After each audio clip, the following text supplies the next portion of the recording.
The cowboy rode in from the east with nothing but a sway-backed gelding and a pair of boots splitting at the seams. Dust clung to his coat like he'd crawled out of the earth itself, and the way he sat the saddle said he'd known hard miles and harder men. Folks in town didn't bother asking where he came from. They'd seen enough drifters pass through with eyes like his, quiet, watchful, full of past lives. He heard about the job from an old drunk on the steps of the post office. The widow was hiring hands, not much pay, the man said, but steady work and meals. Out past Split Rock, he slurred. Biggest spread north of the Pecos, though you wouldn't know it. Looks like just another dry-boned ranch, but she got reach. Owns more land than the bank, some say. The cowboy didn't ask more. He nodded, mounted up, and turned his horse towards Split Rock. By dusk, he saw the outline of the widow's ranch. A longhouse of weathered oak, a barn half-collapsed at the south end, a corral with 3 half-wild mustangs kicking at the rails. It looked like every failing patch of land he'd ever seen.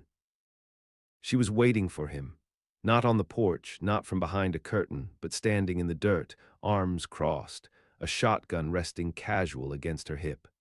She wore a man's duster over a dress gone gray with age and smoke. Her hair was pinned, her face like dry stone, lined but steady, unreadable. "You come for work?" she asked. "I did." "Got a name?" He thought about lying, thought better. "Wheeze." "Wheeze what?" He tipped his hat. "Wheeze is enough." She stared at him long enough he figured she was weighing how much trouble he could cause, or maybe how much he'd take before he broke. Finally, she jerked her head toward the bunkhouse. "You'll start with fence posts." "North line gone soft. Coyotes have been slipping through. If I lose another calf, I'll start docking pay. Supper at 7. Don't expect a bell." He nodded and led his horse toward the barn. The first 3 weeks passed like that, quiet work, mending fences, hauling water, clearing deadwood. The widow didn't speak more than needed. Her foreman, a barrel-chested man named Hatch, kept the other hands in line. There weren't many of them, 4 in total, counting Wheeze, and all of them kept their heads down, but Wheeze watched. He watched how supplies came in heavy, though the ranch didn't seem to sell cattle. He watched the way men tipped their hats when they passed the outer fence, not just the ranch hands but riders from neighboring counties. He watched how the sheriff came every third Wednesday, handed over a slip of paper, and rode out without a word. And he saw the way the widow's eyes moved when she stood on the porch at dusk, scanning the far hills like she expected war. One night, over black coffee and sour bread, we asked Hatch how long the widow had run the place. "Since her man died," Hatch said, not looking up. "Going on 10 years now. She managed all this on her own." Hatch chewed a bite of beans before answering.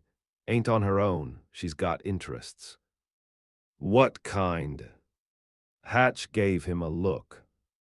"Best not to ask." Weez nodded slow and said no more, but in his bones he knew. This wasn't a widow clinging to what little she had left. This was something else. The whole place stank of it, power kept quiet, lines drawn in silence. And the more he watched, the more he saw how many men bowed their heads when she walked by, not from pity but from fear. He kept his boots on at night.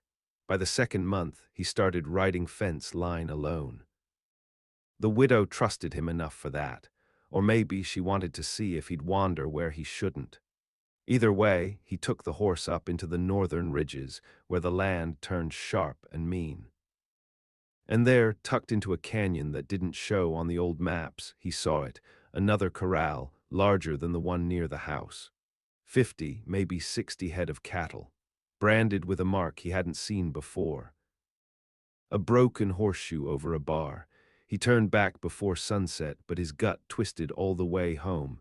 That night he asked Hatch about the cattle. "We only run a dozen, far as I seen," he said. "You seen the North Range lately?" Hatch didn't answer, just got up, dumped his plate, and walked out. That was when Weez knew. The widow wasn't just scraping by, she was sitting on a kingdom. And every man who worked for her was either too afraid or too deep in her pocket to speak. Still, he stayed, not out of fear, not even out of need. He stayed because he'd seen something in her eyes the day he arrived. Something buried under all that stone. It wasn't kindness, it was rage. Old, coiled rage, the kind that builds empires or burns them down, and We's knew rage. It was the only thing that had kept him alive this long. Spring brought the rains late, and when they came cruel. The red dirt turned to clay, and the creek swelled fast enough to drag off a heifer before anyone could rope it. We's worked 12-hour days with mud to his knees and no thanks for it. He didn't mind. He was watching. Every storm stripped more bark from the truth. He started noticing wagons that came in the dead of night, canvas-covered and escorted by armed riders. They didn't stop at the house or the barn. They passed through, quiet as ghosts, toward the east ridge. We marked their wheels in the soft ground and followed one morning on foot, keeping to the trees. What he found wasn't just another herd. It was a depot built out of sight in the crags. A dozen men ran it, none from the ranch crew. Crates stacked high with tools, dynamite, feed, guns, too. We's counted 3 cases before he backed away. Not rusted hunting rifles, but new iron wrapped in oilcloth, repeaters, carbines, enough to arm a regiment. Back at the ranch, the widow didn't say a word. But that night, Hatch pulled him aside. "You looking to die young, Weez?" He met the man's eyes. "I seen a lot of strange things. You think curiosity's what kills men like me?" Hatch lit a smoke with a shaking match. "No, but you're not from here. You don't know what she's done to keep this land." "I'm starting to." She gave her husband a Christian burial, 2 days after she cut his throat. We said nothing. She was 17. He was a bastard of a man, beat her till her face broke. No sheriff touch it. His family ran half the county. Then one night, the house burned and she walked out with a broken hand and the deed in her dress. "You were here then." "I helped bury him. We didn't sleep that night." The widow had never spoken of her past. She didn't wear mourning clothes, didn't keep a portrait above the hearth. But she moved like someone who'd lived through fire and chosen to become it. The next morning, she handed Weez a rifle. "Ride west with me," she said. They took a wagon up through the ridge road, past the outer fence, into scrub country that hadn't seen settlers in years. She didn't speak for the first hour. Then she pulled up the reins and pointed to a line of stakes hammered into the dry earth. "That's bared land," she said, "or so he claims." We scanned the hills. No cattle, no fences, no sign of life, just heat and old bones. "Who's bared?" "Man who thinks he can take what's mine. The courthouse is in his pocket, judge too, so we redraw the lines our way." "You planning to fight?" She looked at him like she'd been waiting for that question. "I've been fighting for 20 years, Weez. I just stopped making noise about it." They marked the land together, planting new fence posts deep and driving iron caps onto them. She carried a revolver on her hip the whole time. When a rider showed up from the South Trail, young, full of spit, she stepped between Weez and the boy and leveled the gun. "You got 3 seconds to turn around." The rider hesitated, spat into the dirt, then rode off without a word. Weez didn't ask who he was, he didn't need to. Back at the ranch, changes came quick. A second bunkhouse went up. More hands arrived, quiet men, ex-soldiers, runaways. They didn't ask questions. They followed orders and kept their heads down. Weez found himself promoted without ceremony. The widow started asking his opinion, not often, but enough to matter. She took supper in the main house now, and sometimes he was invited. She never drank, never removed her coat, even in the heat. But once, when lightning cracked over the valley and the fire jumped in the hearth, she told him the truth. My husband's family owned 3 counties: cotton, cattle, oil. He was the youngest, weakest, meanest of them. They gave him me like a dowry. When I put him in the ground, I thought they'd hang me for it, but they underestimated me. You kept the land. I kept everything. We's leaned back in his chair. You think they're still watching. They've been watching this whole time, just waiting for me to die slow or get soft. You don't strike me as soft. She smiled barely. That's why you're still breathing. By midsummer, the ranch was more than it had ever been. Lines had been drawn, sides taken. We didn't know where it would end, but he knew war when he saw it. And the widow, she was building something more than a ranch. She was building a fortress. The first blood came not with a shot, but with a silence. It was just past harvest moon when the youngest hand, a boy called Lyle who barely filled his boots, didn't come back from his ride. They found his horse near the south ravine, reins dragging, saddle empty. We rode out with Hatch and 2 others, circling the canyons till they found the boy's body hung from a mesquite tree, stripped of gun and boots, mouth stuffed with dirt. Pinned to his chest was a broken horseshoe. We cut him down with a blade he kept for finer things. Hatch said nothing, just stared off at the horizon like it owed him a debt. They buried Lyle that same night without song, the widow standing silent in the rain, her coat plastered to her shoulders like a shroud. She didn't cry. The next morning, she summoned Wheeze into the longhouse. The map was already unrolled on the table, stretched and yellowed, marked with grease pencil lines and blood-dark ink. They're testing us, she said, voice dry as bark. Baird. His men, not locals. Hired, might be Southern. Might be old Pinkertons. What do you want from me? She tapped a point on the northern ridge. There's an old watch station up there, abandoned since the rail pulled out. I want eyes there, yours. He took the map without argument. By week's end, he was living out of a tent, rifle across his lap, watching the valley through a spyglass. What he saw disturbed him more than the killing. Riders moved in formation, not just cattle thieves or drunk ranch hands. These were drilled men, disciplined, never alone, always moving in arcs that flanked the ranch from 2 sides. He saw them test the river crossings. He saw them cut water lines, burn supply caches. They didn't want to fight, not yet. They wanted starvation. We sent word back on foot. Twice his messengers didn't return. When he rode back himself, 2 weeks later, he found the ranch dug in. The fence had been doubled. New trenches cut through the south pasture. Hatch was limping from a fresh bullet wound in the thigh. One of the bunkhouses had been torched. The air stank of fear masked with smoke. The widow was waiting in the barn, cleaning a rifle by lamplight. You were right, he told her. I usually am. They're not coming to bargain. I stopped believing in bargains when they buried my sisters in a ditch for refusing marriage. She said it like she was talking about weather. Like the rage in her had calcified into something colder. We looked at her then and saw the full weight of what she carried.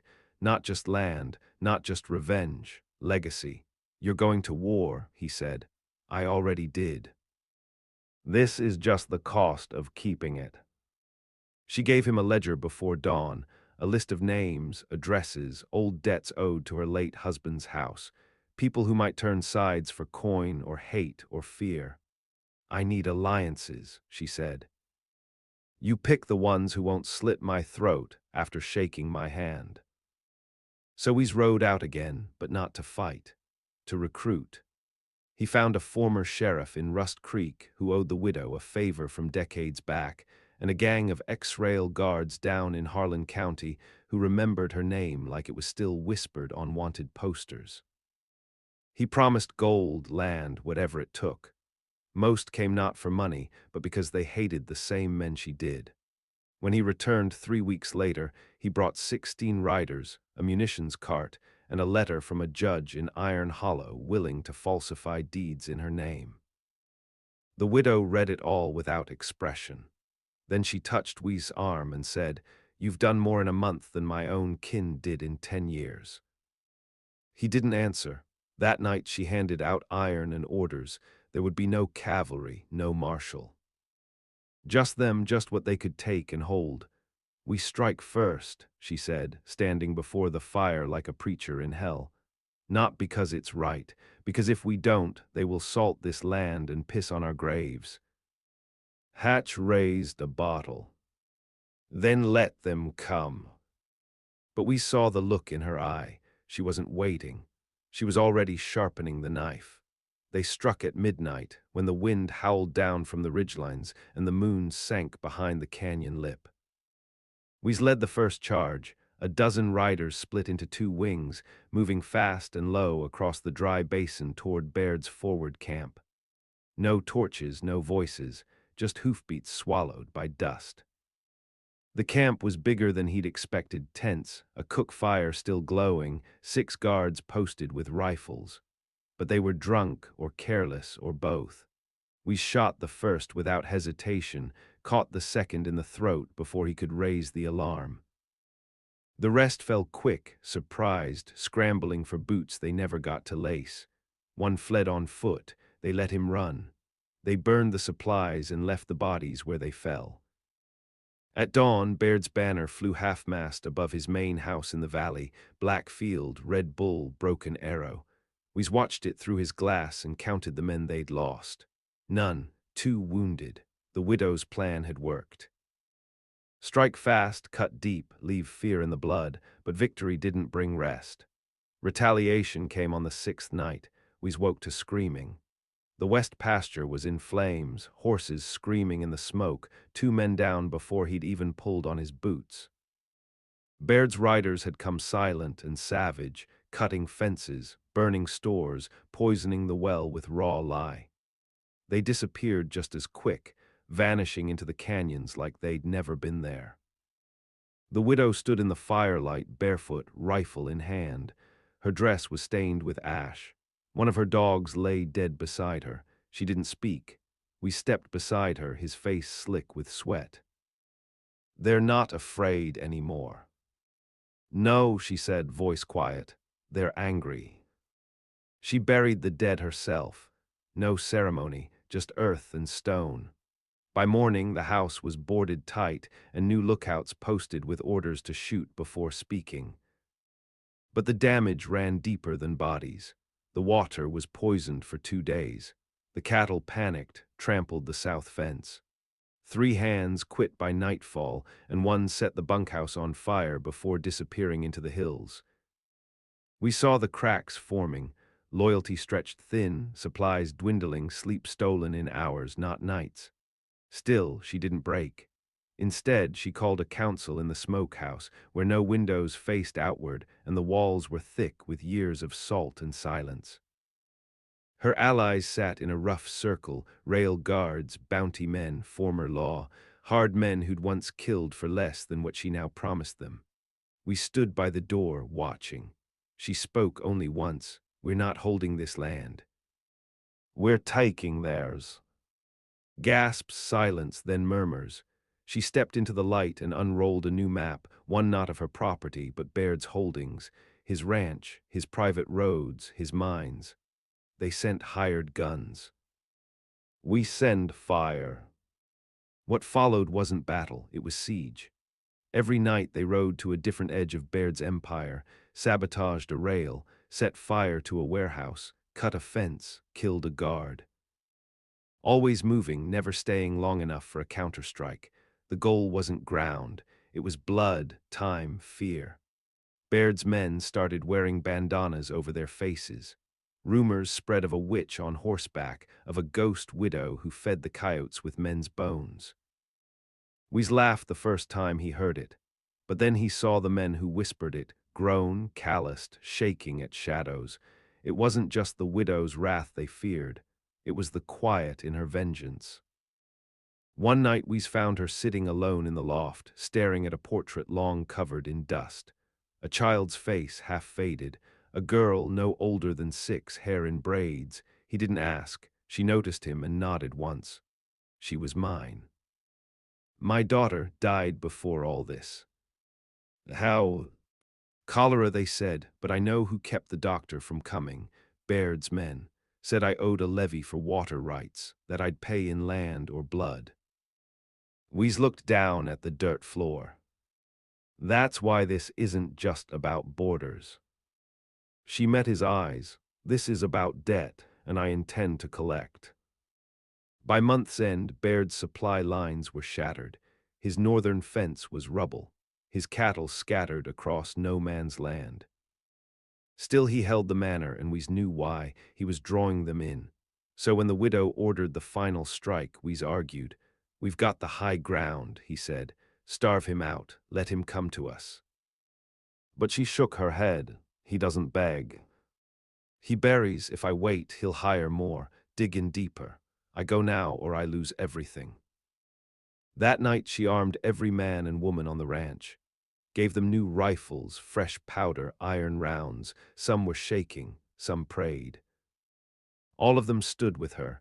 The widow stepped into the yard and raised her voice once. Tomorrow we ride, into his valley, into his teeth. Some of you will die. If you want to leave, do it now. No one moved, so she nodded. And the next morning, under a blood-red dawn, they rode out, not as ranchers, not as laborers, but as something older, as vengeance made flesh. They reached Baird's manor at dawn, the sun a dull coin behind black clouds. The air held a stillness we had only felt in graveyards, like the earth itself had drawn breath and held it. The house rose from the valley floor like a wound, 3 stories of pale stone, flanked by oak columns and iron grates.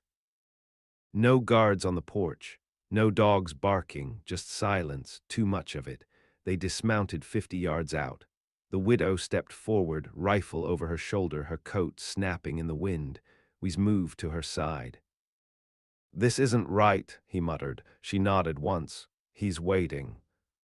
From the roofline came the crack of a shot. The man beside Wees fell, blood arcing across the gravel. Then all hell opened. Gunfire from the upper windows, shouts from hidden pits in the field, a dozen men rising from beneath camouflage netting. Baird had built a kill box, and they had ridden straight into it. Wees dragged the widow behind a stone outcropping, bullets chipping the air. He planned for this. I know. You still want to push. She looked at him then, eyes burning like coals, face calm. Yes. So they did. The first wave charged, drawing fire. We flanked wide with 6 riders, stormed the east wall, lobbed Molotovs into the upper windows. Flames burst through the curtains. Screams followed. The second wave breached the gate, only to be met by a mounted countercharge, men in black dusters, sabers flashing. But the widow's allies were worse than they looked. Rail guards crushed them under the wheels of a stolen steam cart, shot anything that moved. We fought like a man with nothing left to fear. He killed 6 in the orchard alone, one with a fence picket when his rifle jammed. Blood soaked his hands, the cuffs of his coat, the inside of his mouth where a tooth had broken. He didn't stop. At the center of it all, the widow walked through fire. She didn't run, didn't crouch. Just moved straight down the gravel path, coat trailing smoke, shotgun in hand. When the front doors opened and Baird himself stepped out, white beard, silver pistol, a dozen hired men flanking him, she didn't flinch. He shouted her name. She raised the shotgun and fired. His shoulder exploded. The men around him opened fire, but Wees had already reached the porch. He tackled one, stabbed another in the throat with a horseshoe nail. By the time he looked up, Baird was crawling, pistol lost, blood staining the stone like oil. The widow stepped over his body. He coughed, reached for something in his boot, but she kicked him onto his back. He blinked up at her, mouth working, eyes rimmed with disbelief. You can't, he rasped. I built this. You stole it. You're just a... She shot him in the mouth. The echo rolled through the valley like thunder.